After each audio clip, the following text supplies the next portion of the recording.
A person can be brazen in many ways.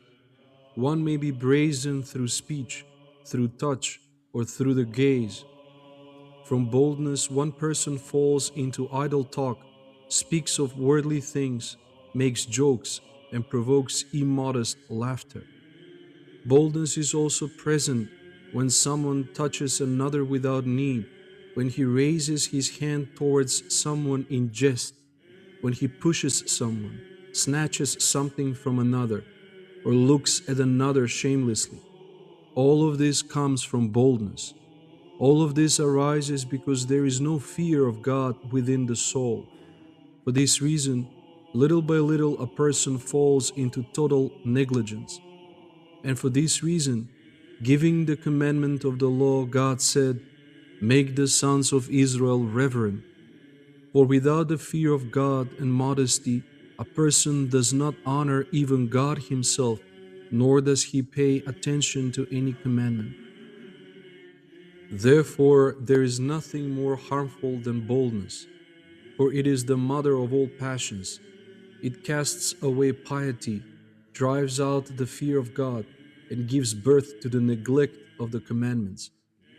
Because we are brazen towards one another and feel no shame before each other, it happens that we speak evil and wound one another. It happens that someone, seeing something unhelpful, goes and gossips about it, pouring poison into the heart of another brother.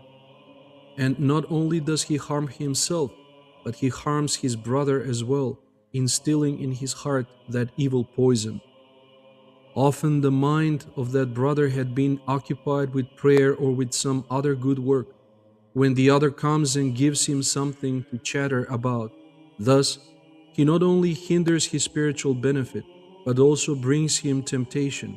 There is nothing more burdensome, nothing more destructive than harming not only oneself but also one's neighbor.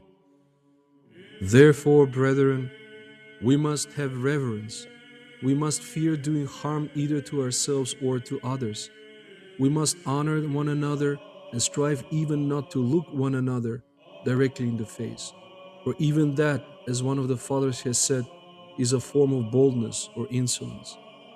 And if it happens that someone sees a brother sin, he should not despise him nor remain silent, letting him perish. Yet he should also neither scold him nor gossip about him. Rather, with compassion and the fear of God, he should tell the one who is able to correct him, or he may himself say to the brother with love and humility, "Forgive me, my brother, for in my distraction I noticed that perhaps we are not doing this thing properly." If he doesn't listen to you, then speak to another person with whom he trusts, or tell the superior or the elder, depending on the seriousness of the fault, so that the brother may be corrected and then be at peace. But speak, as I said, with the aim of correcting your brother, and not for chatter or gossip, not to humiliate him, not out of a desire to expose him, nor out of judgment. Be careful not to pretend that you want to correct him while having within yourself something of these passions. For indeed, if someone tells the elder himself, but not for the sake of the brother's correction, or for the sake of avoiding harm to himself, then this is truly the sin of gossip.